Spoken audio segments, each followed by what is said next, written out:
A mantle that dates all the way back to 1961 and Batman number 139. There have been 5 people to take on the Batgirl moniker over the decades. With such a storied history, there are so many elements of the Batgirl persona that have been overlooked over the years. And with that in mind then, I'm Andrew from What Culture Comics, and here are 9 Batgirl details you may not be aware of. Number 9. The Batgirls of Gotham City. With Oracle's clock tower destroyed after the Joker War, Barbara Gordon's new base of operations was a vacant warehouse in the Hill District of Gotham. But Barb wasn't alone at this locale. No, here Barbara was joined by Cassandra Cain and Stephanie Brown, with all 3 of these ladies simultaneously operating as a Batgirl. Or should that be Batgirls? Plural. This trio helped take down rogues such as the Hill Ripper, and their presence in the neighborhood was extremely well received by the locals, even if the Batgirls weren't quite as appreciated by Commissioner Renee Montoya. It's also worth noting that Barbara Gordon took on more of a mentor role as part of this arrangement, with her often allowing Cass and Stephanie to do the field work, while Babs pulled the strings in a way much akin to her time as Oracle. Number 8. Stephanie Brown, the Spoiler. Much like Barbara Gordon and Dick Grayson have been romantically involved over the years, so too have another set of Batgirl and Robin, that being Stephanie Brown and Tim Drake. Before she was Batgirl though, Stephanie was originally the Spoiler, a costumed hero whose initial mission was to put a stop to her father's criminal ways. That father? Why, it's Arthur Brown, aka the Clue Master. It was in putting a stop to one of Clue Master's schemes that Stephanie first met Tim Drake. Kind of, because at the time, she actually just knew him as Robin. By the time of the Night Quest story arc, Spoiler and Robin were fully working together, and the pair would make their initial attempt to start dating. At this point in time, Stephanie was pregnant by her ex-boyfriend, but the bigger issue was that Robin would refuse to reveal his identity to her. So that, combined with Tim's frequent absences due to Robin business, meant that the pair's relationship was very much an off and on one.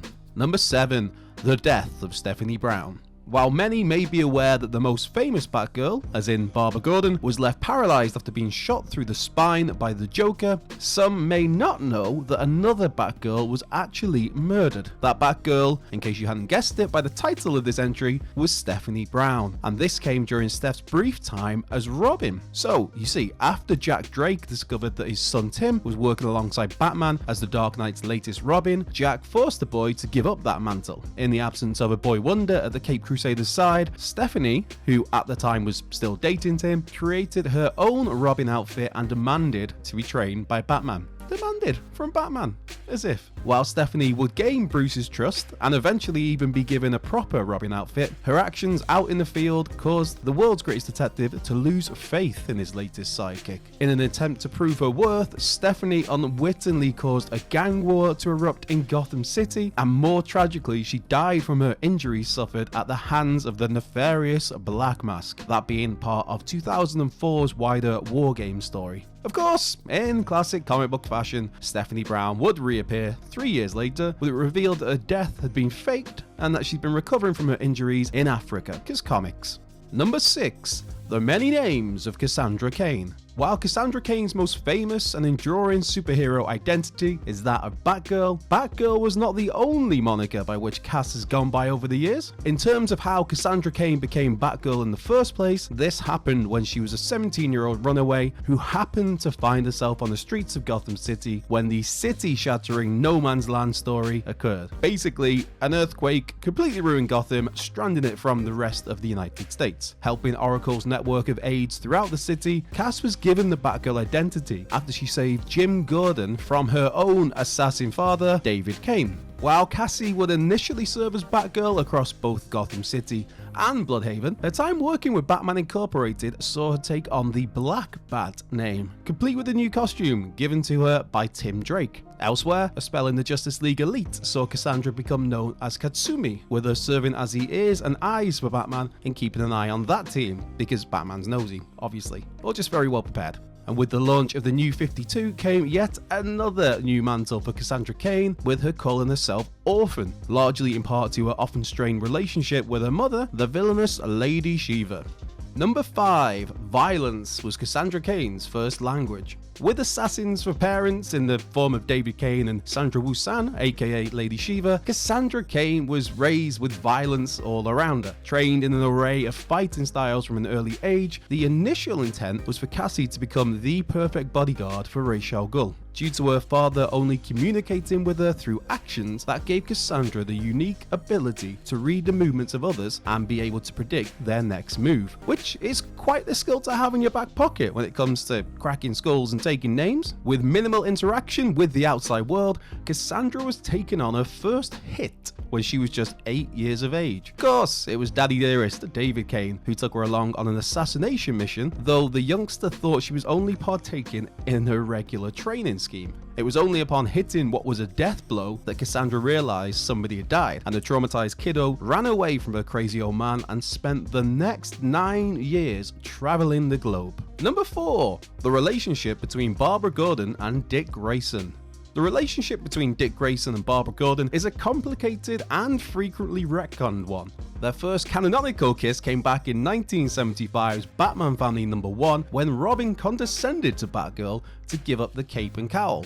So, in response to this request and this badgering, Barbara kisses Robin to shut him up, and then a flustered boy wonder swings away. Later, in Batman Family #13, while gathering intel at Titan's Tower, Robin confessed his romantic feelings for Batgirl, who had fallen asleep on the couch. Now, skipping all the way ahead to 1999, and Nightwing issue 38, Dick was recovering at Barbara's home following a brutal beating at Blackgate Prison. Over dinner, Grayson expressed his desire to date Babs, but she noted how she wasn't ready for a relationship due to still battling PTSD from the attack from the Joker, which had left her paralyzed years before. Still, the pair would share their first post-crisis kiss here and did eventually start dating, though Dick's overprotective nature saw Barbara break things off by the time of Nightwing issue number 87. And by the time of DC Rebirth, a physically healed Barbara and Dick Grayson took advantage of the abandoned honeymoon suite that was reserved for Bruce Wayne and Selina Kyle. What was a one-off became a more permanent arrangement shortly after, and current continuity has Barbara and Dick as a proper couple, complete with the pair's lovable three-legged dog Haley, aka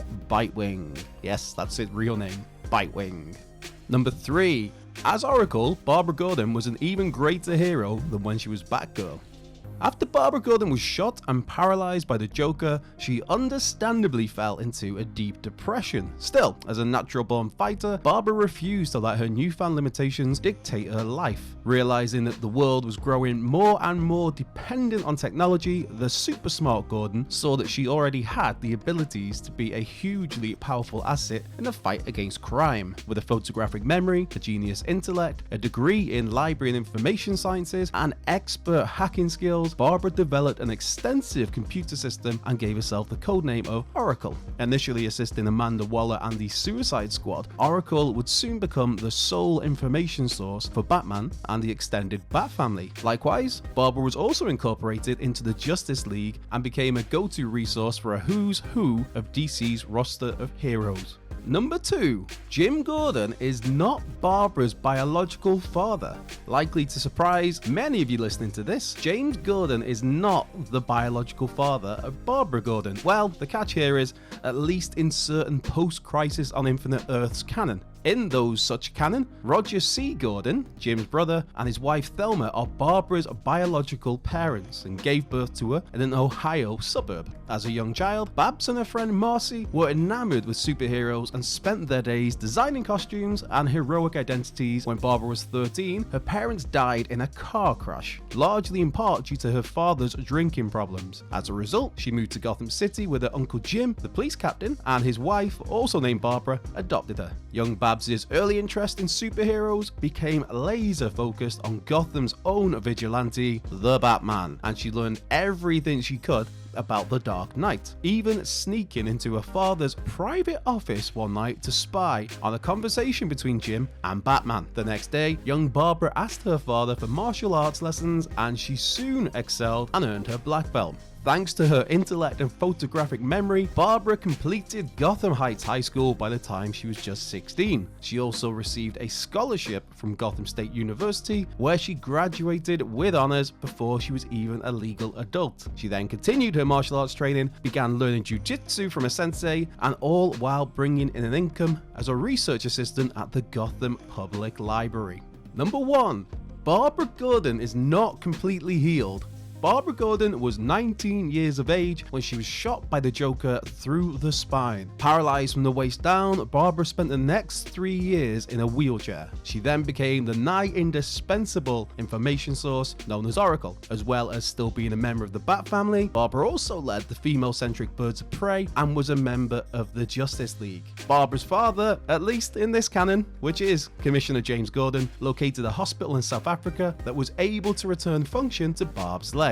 An experimental neural implant was installed at the base of her neck that bypassed the damaged portions of her spine and allowed Barbara to use her legs and assume a full range of mobility. However, this was not without risk. If the implant is damaged or fails, Barbara could become paralyzed again or even suffer brain damage. Even if the implant is functioning perfectly, Barbara has noticed that her mobility can fluctuate from day to day. This may be in part to jumping right back into the role of Batgirl so soon after her surgery, and she will have days of full mobility and then others where she will require her wheelchair again. While she is adamant about still being a hero, Barbara Gordon has had to take steps back and look at the bigger picture. So, now that you're fully up to speed with those who have donned the Batgirl moniker over the years, let us know of your own personal favourite Batgirl and your favourite Batgirl moments by taking to the comment section. While you're here, be sure to like, subscribe, turn those notification bells on. You can also find me at Cultured Left Peg.